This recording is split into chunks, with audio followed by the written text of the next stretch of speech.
A Mulher de Vermelho. Meu nome é Rafael Gomes.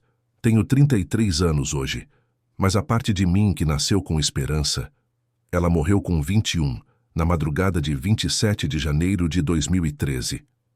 Sobrevivi ao incêndio da Boate Kiss. E desde aquela noite, nunca mais fui o mesmo. Era para ser só mais uma festa.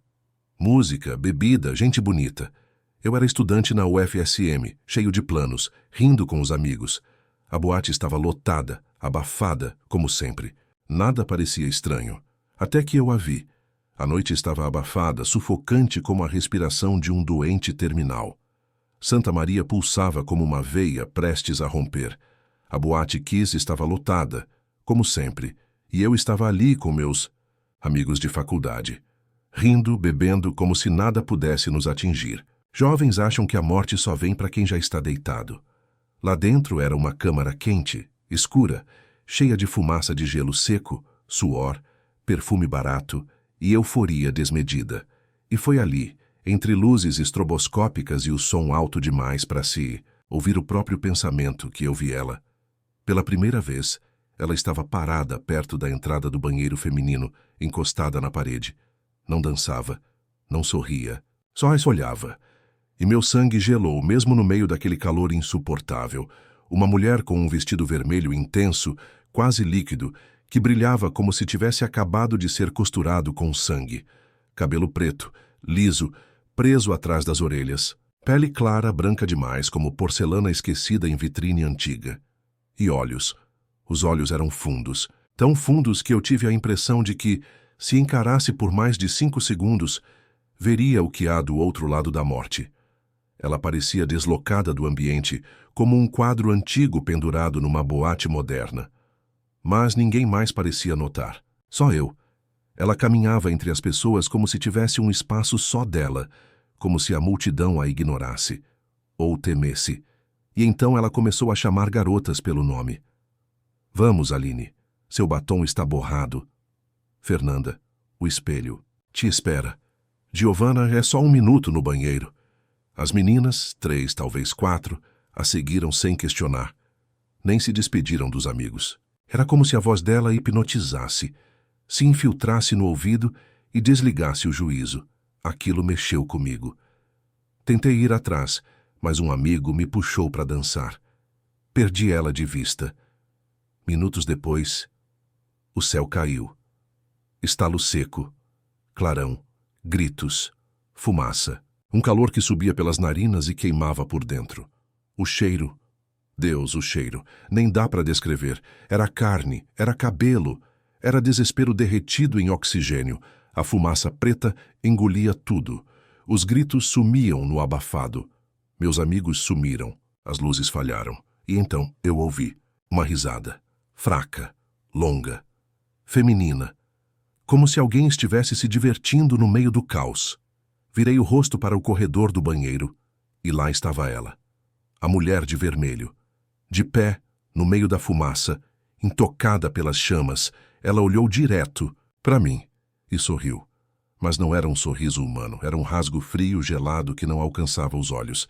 Parecia mais um gesto de posse, de quem já sabia que de algum modo você já era dela. Comecei a caminhar como que puxado. As vozes em volta sumiam, só ouvia meus passos e o riso dela. Ela deu um passo para trás, entrando no banheiro. Vi, por frações de segundo, braços batendo nas paredes, unhas riscando o azulejo, sombras contorcidas, como se o inferno estivesse tentando sair pelas torneiras. Foi quando senti a mão no meu ombro, forte, gélida. Era uma mulher. Outra mulher. Ela usava um vestido branco, simples, como de enfermeira ou técnica de enfermagem. O cabelo preso em coque, os olhos aflitos como os de alguém que já viu desgraças demais para chorar. Ela me encarou e disse num tom desesperado: "Não vá até ela. Corra. Agora." Me puxou com força. Me jogou para o chão. Caí, bati a cabeça. Quando me levantei, vi pela última vez a mulher de vermelho. Ela estava parada na porta do banheiro, cercada por chamas, e sorria com os olhos agora pretos como breu. Saí cambaleando. Puxei uma menina pelo braço, ela não resistiu. Quase caímos juntos. O mundo era fumaça, o teto já desmoronava atrás. Saí rastejando, desmaiei do lado de fora. O relógio do meu celular travou às 2h17. Nunca voltou ao normal. Meses depois, numa roda silenciosa de sobreviventes, ouvi outros falarem dela. Alguns viram a mulher de vermelho, outros a de branco. Dizem que uma levava, a outra tentava salvar. A de vermelho chamando as vítimas para retocar a maquiagem, sempre levando para o banheiro, onde muitos morreram sufocados, longe da saída. A de branco empurrando, gritando, salvando os poucos que ainda podiam sair. Anjos, demônios, fantasmas, ecos de uma tragédia tão grande que rasgou a realidade. Eu só sei que o prédio hoje é um vazio, mas o lugar não está em silêncio. Moradores relatam risadas na madrugada, vultos, uma mulher dançando sozinha com um vestido que parece pingar. E sempre, sempre, um perfume de rosas queimadas no ar. Se você passar por Santa Maria de madrugada, perto do local onde ficava a Kiss, e ouvir uma voz sussurrando seu nome, não olhe para trás. Ela ainda está procurando. A mulher de branco. Meu nome é Clara Azevedo. Eu tinha 19 anos quando entrei na Boate Kiss naquela noite. E 19 anos quando morri. Só que ninguém me avisou. Só depois eu percebi que algo me puxou de volta. Algo ou alguém. Durante muito tempo, não consegui falar sobre aquela noite. Nem em voz baixa, nem no escuro, nem com os olhos fechados. Porque sempre que eu fechava os olhos ela voltava. Mas não aquela que outros viram. Não a mulher de vermelho. Essa eu nunca vi. Eu vi outra. Eu estava no meio da pista, dançando com minhas amigas, rindo alto demais, porque o som era ensurdecedor. Tudo tremia, do chão ao estômago. Luzes piscavam em vermelho, azul, lilás. E então um barulho seco, uma luz diferente, um calor estranho que não vinha do corpo, vinha do teto. Fumaça. Na hora ninguém entendeu. Era comum ter fumaça nos shows, mas essa era diferente. Tinha cheiro de borracha queimada, de desespero, de pele assando. Os gritos vieram logo depois. E o empurra, empurra. As pessoas se tornaram um só corpo desesperado, se debatendo como um bicho com a garganta cortada. Tentei correr, mas o calor me paralisou. Os sons ficaram distantes. Eu ouvia os gritos como quem ouve do fundo de uma piscina. Tudo ficou vermelho, como se eu estivesse dentro do sangue. E então, ouvi meu nome. Clara. Era sussurrado, mas claro, como uma voz dentro da minha cabeça. Não era um grito, não era desespero, era paz. Clara, vem comigo.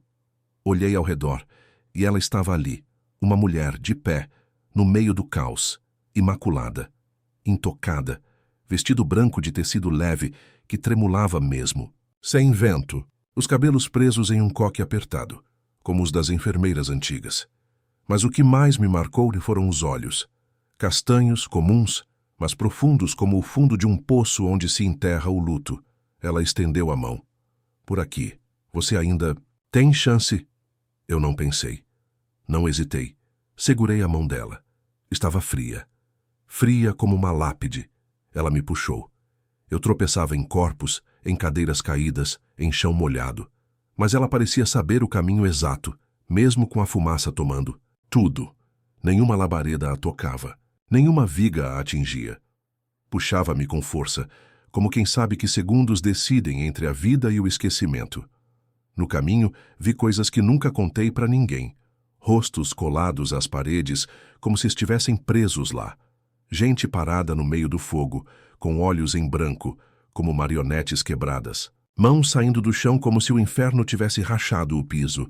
E vi a porta do banheiro, entreaberta. Dali escorria algo escuro. Não era sangue.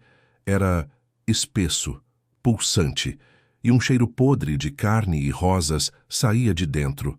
Do lado da porta, ela, a mulher de vermelho alta, bela, podre, com um sorriso largo, diabólico, como se tivesse acabado de ganhar um jogo. Ela não tentou me impedir. Só observou com olhos pretos e vazios e murmurou algo que eu nunca entendi. Era uma língua que não era humana. E então, a mulher de branco me puxou com força descomunal. Me arremessou em direção à porta, de emergência. Ela gritou, agora vá, e não volte, não importa quem chame seu nome. Saí tropeçando, vomitando, com os pulmões rasgados de tanto gritar. Desmaiei do lado de fora. Me disseram que fiquei inconsciente por quase 10 minutos. E que durante esse tempo minha boca repetia, ela me salvou, ela me salvou, ela me salvou. Nos meses que se seguiram eu não dormia. Tinha visões. Em sonhos estava presa dentro da boate, mas vazia, sem música, sem fogo, só o som do tic-tac de um relógio e alguém me chamando pelo nome do banheiro. Mas, sempre que eu estava prestes a seguir, ela aparecia, a mulher de branco, e me impedia, de novo. Comecei a pesquisar, a conversar com outros sobreviventes. Descobri que não fui a única. Outros também viram uma figura feminina, de branco, guiando, empurrando, abrindo caminho com mãos geladas. E o mais bizarro, uma senhora, moradora da região, jurou que viu essa mulher vagando pelas ruas perto do local da boate, 2 semanas antes do incêndio. Sempre à noite, sempre olhando para o terreno como se esperasse o momento certo de agir. Hoje sei que algo espiritual aconteceu naquela noite, que forças além do nosso mundo estavam ali. Uma levando, outra salvando. A mulher de vermelho. Ainda aparece, dizem. Uma menina que trabalha numa loja próxima teve um colapso nervoso ao ver uma figura de vestido escarlate refletida no espelho do banheiro da loja. Estava atrás dela. Não havia ninguém quando se virou. Mas eu sei, enquanto houver gente lembrando, enquanto houver dor pairando no ar daquela cidade, a mulher de branco também estará ali, tentando salvar o que restou, tentando impedir que o esquecimento leve tudo. Talvez ela não tenha salvado só vidas, talvez tenha salvo almas. O médico legista. Me chamo Dr. Luiz Arthur Menezes, tenho 58 anos, mas foi aos 46 que envelheci tudo o que poderia envelhecer numa única semana. Eu fui um dos legistas de plantão durante a identificação das vítimas da Boate Kiss. E o que vi não posso apagar. Porque não foi apenas fogo que ceifou vidas naquela noite. Foi algo mais. Algo que não deixa cicatrizes visíveis. A maioria das pessoas nunca pensa nos bastidores de uma tragédia. Veem os corpos cobertos, os caixões, lacrados, mas não imaginam que há gente por trás, abrindo, olhando, tentando entender, tentando dar nome ao que sobrou. Naquele dia nós não dormimos. Os corpos chegaram em fila como vagões silenciosos de um trem macabro. A maioria estava carbonizada, feições irreconhecíveis, dedos encolhidos pelo calor, roupas fundidas, a carne. Mas alguns me deixaram inquieto desde o primeiro instante. Havia corpos sem sinal de fogo direto, sem queimaduras externas, mas com olhos completamente negros, pupilas dilatadas além do natural, vasos estourados como se tivessem visto algo, que a mente não aguentou. Outros tinham marcas nos pulsos e tornozelos, como se tivessem sido segurados, com força brutal, mas não havia sinal de terceiros, e o que me gelou por dentro, uma garota de 17 anos identificada tardiamente. Seu corpo estava parcialmente preservado, o rosto intacto, mesmo tendo estado na área mais quente da boate. Mas havia algo escrito em seu antebraço, algo que a autópsia não conseguiu explicar. Palavras queimadas sob a pele, como se tivessem sido tatuadas com ferro incandescente. E não eram em português, não eram em latim. Mostrei a um professor de linguística da universidade. Ele ficou pálido. Disse que os símbolos pareciam com inscrições fenícias, um tipo de invocação. Algo entre pedido de passagem e condenação. Era como um selo, ele murmurou. Algo que prende ou liberta uma alma. Eu tentei seguir. Juro que tentei, mas não conseguia dormir. Em cada sonho via aquele necrotério de novo, só que os corpos abriam os olhos. Vi a menina com a inscrição.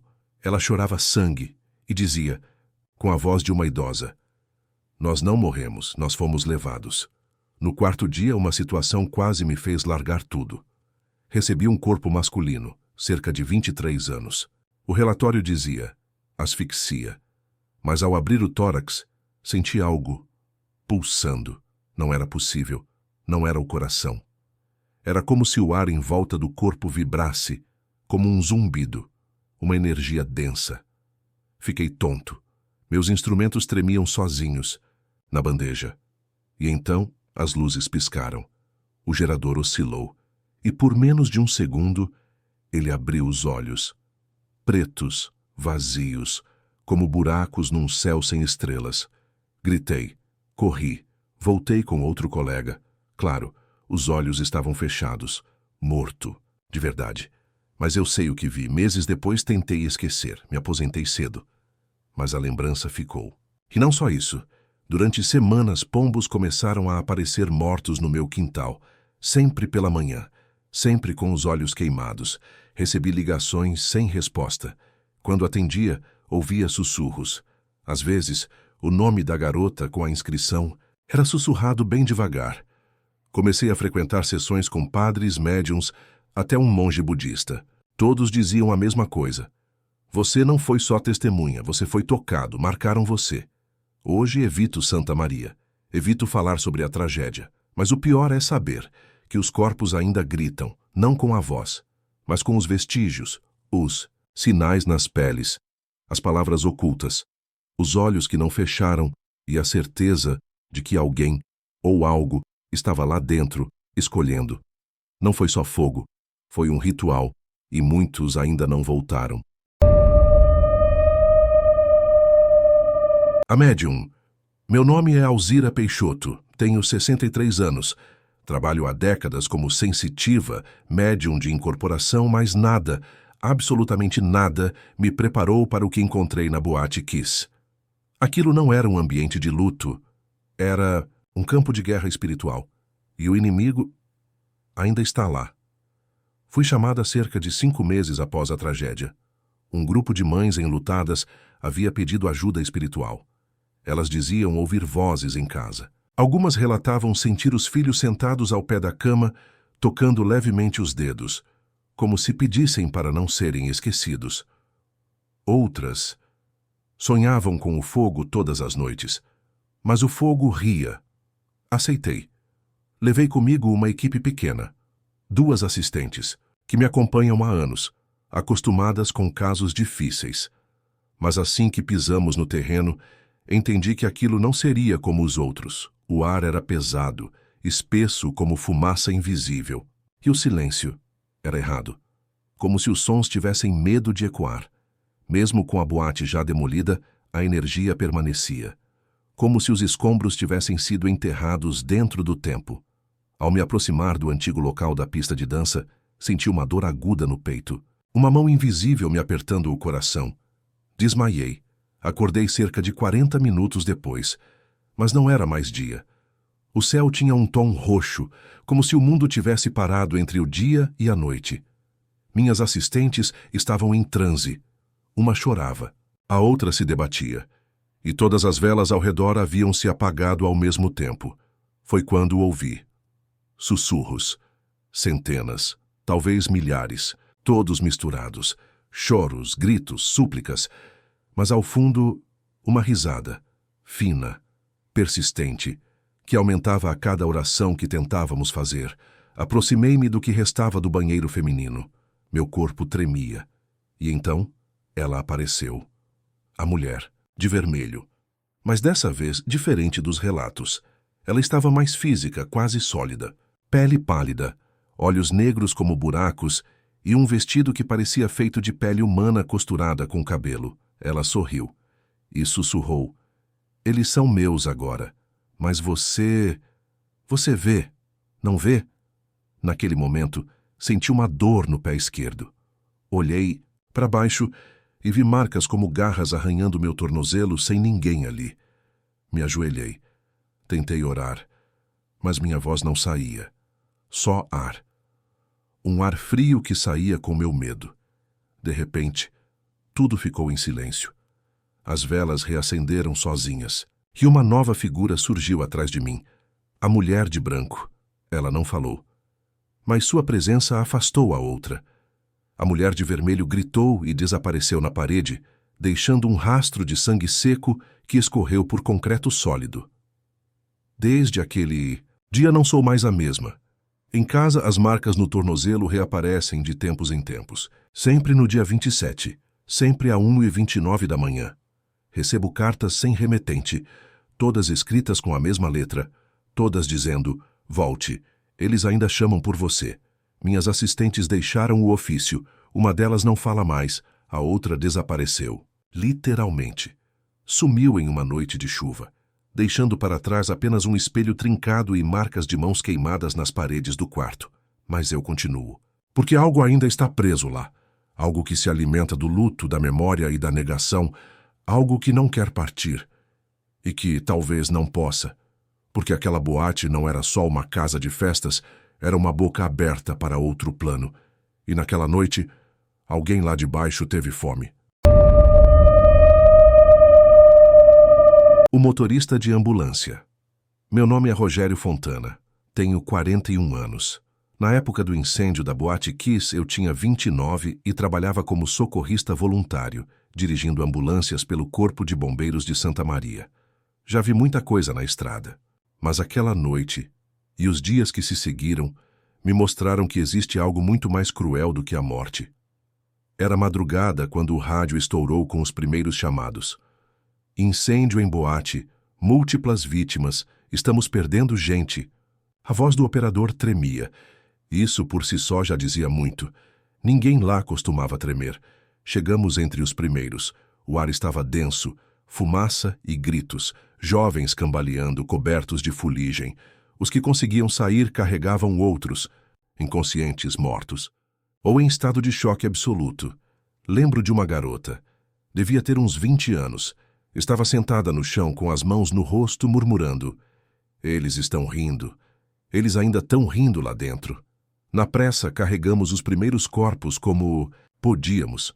Era impossível saber quem ainda estava vivo. Tudo cheirava a cabelo queimado, carne tostada, plástico derretido e álcool. Eu conduzi minha ambulância com 2 feridos na parte de trás. Um rapaz desacordado e uma moça que ainda respirava, mesmo com os pulmões queimados por dentro. A técnica que me acompanhava dizia orações entre uma ventilação e outra. Foi ali que começou. No caminho, por volta da rua Venâncio Aires, escutei batidas, vindo do compartimento traseiro. Fortes, cadenciadas, 3 batidas, depois silêncio. Mais 3 batidas. Silêncio. Era impossível. Ambos estavam inconscientes, amarrados, monitorados. Parei a viatura. Corri para trás. Estava vazia. O rapaz e a moça haviam sumido. Só havia marcas de queimadura no banco e as correias cortadas, como se tivessem derretido. Olhei ao redor, desesperado. Abri a porta traseira para procurar na rua e, juro por Deus, vi os 2 ali fora, andando juntos, de mãos dadas, mas não tinham rosto, só buracos escuros e bocas abertas, soltando um som, como vento gemendo dentro de uma caverna. Eles apontaram para mim, e atrás deles a boate, inteira, em chamas de novo. Como se o tempo tivesse voltado. Gritei, corri, caí de joelhos no asfalto. Um policial me encontrou minutos depois. Me levou até o hospital. Lá estavam os mesmos 2 jovens, nos leitos mortos-vivos, estabilizados, mas algo estava errado. O médico responsável me chamou de lado e disse: Rogério, você trouxe só um, o rapaz. A moça foi trazida por outra ambulância 20 minutos depois. Mas eu vi os 2 juntos. Impossível. E outra coisa, ela não tem sinais de queimadura nas vias respiratórias. Nenhum. Parece que nunca esteve na boate. Nos dias seguintes, mais situações aconteceram. Uma madrugada, durante transporte de 2 corpos para o IML, notei que o GPS travou. Estávamos parados na mesma rua, há quase 40 minutos, mesmo com o carro em movimento. O caminho parecia se repetir, casas iguais. Mesma pessoa andando de bicicleta, sempre virando à esquerda. Minha colega começou a gritar. Disse que via gente empoleirada no teto da ambulância. Corpos, enfileirados, rindo, sem olhos, sem carne. Eu não via nada, mas sentia o peso. O veículo parecia andar com 1 tonelada extra. Depois daquele plantão, pedi afastamento. Passei a ter pesadelos recorrentes, sempre com a sirene tocando num tom agudo demais. distorcido, como se estivesse chorando. No sonho, paro a ambulância no hospital e abro a porta traseira. De lá, saem dezenas de jovens, mas nenhum está vivo. Todos caminham em silêncio, passando por mim. O último sempre se vira e diz: "Você nos deixou voltar. Hoje ainda ouço sirenes quando não há trânsito. E sinto o cheiro de queimado em dias de chuva. E às vezes, quando passo perto do antigo local da boate, meu rádio liga, sozinho, e uma voz sussurra em meio à estática: Faz mais uma viagem, Rogério. Tem gente esperando." A Menina das Cinzas. Meu nome é Sandra Meirelles. Sou mãe da Isadora. Ela tinha 6 anos quando tudo começou. Nunca estivemos em Santa Maria. Nunca conhecemos ninguém envolvido na tragédia da Boate Kiss. Mas, mesmo assim, minha filha passou a falar com os mortos daquele lugar. E o pior é que eles respondiam. Tudo começou 2 anos após o incêndio. Eu e meu marido havíamos acabado de nos mudar para um sobrado alugado no interior do Rio Grande do Sul. Era tranquilo, isolado, com um quintal grande, perfeito para a Isadora crescer. Mas foi ali, naquele silêncio rural, que o horror chegou. Numa noite fria de julho, acordei com Isadora me chamando do corredor. Ela não chorava. Não parecia assustada. Só dizia: "Mamãe, eles estão frios. Dá para deixar eles entrarem um pouquinho?" Levantei, assustada. Perguntei do que ela estava falando. Ela só apontou para a porta da frente com os olhinhos arregalados. Tem um moço sem cabelo, uma moça com vestido preto e outro que parece carvão. Eles só querem conversar. Na porta, não havia ninguém. Nos dias seguintes, o comportamento dela mudou. Parou de brincar com bonecas. Parou de pedir desenhos. Passava horas no canto do quarto olhando para a parede. Às vezes falava sozinha, e eu escutava do corredor: "Como você morreu? E por que você grita tanto? Seu rosto está derretido. Dói muito. Levei-a a psicólogos. Nada. Imaginação vívida", diziam. Trauma da mudança.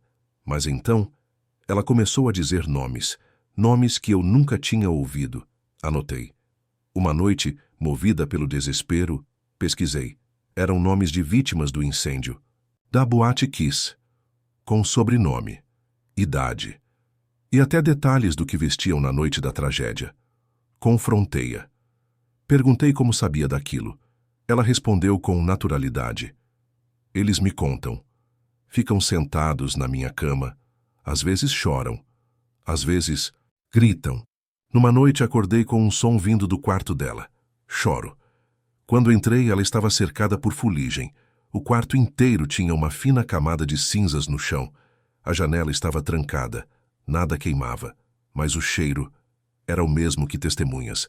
Descreveram da boate: carne, plástico e álcool. Ela olhou para mim e disse: "Mamãe, eles querem voltar. Mas estão presos. Tem uma mulher com roupa vermelha que não deixa." A partir daí, as coisas escalaram. Os espelhos da casa começaram a trincar sozinhos. Pássaros mortos apareciam na varanda. Sempre com a cabeça virada, para a porta, Isadora começou a escrever palavras que não aprendemos a ensinar. Palavras que mais tarde um estudioso identificou como trechos de orações aramaicas fúnebres. Uma noite, vi algo que quebrou minha mente. Ela estava em pé, no escuro, virada para a parede, dizendo: "Fogo não cura, fogo prende, fogo cela." Ela ri do fogo, ela dança. E então se virou lentamente, com os olhos completamente negros, não pupilas dilatadas, negros como buracos em carne viva. Fugimos da casa no dia seguinte. Deixamos tudo para trás. Hoje, Isadora está com 10 anos. Não fala mais dos mortos, mas ainda acorda às 1h29 em ponto, suada, dizendo: "Alguém me chamou do banheiro." Mostrei os relatos para um médium. Ele me disse: "Ela é como uma vela acesa numa sala escura. As almas perdidas a encontram e querem contar suas histórias, mas há algo entre elas, algo que impede o descanso, algo que se alimenta da dor delas e agora da dela. Ainda temos medo de espelhos, de fumaça, de sons abafados, mas o pior, o que me gela a espinha, é saber que entre mais de 240 mortos, talvez alguns ainda estejam procurando alguém para ouvir, e minha filha foi ouvida por eles.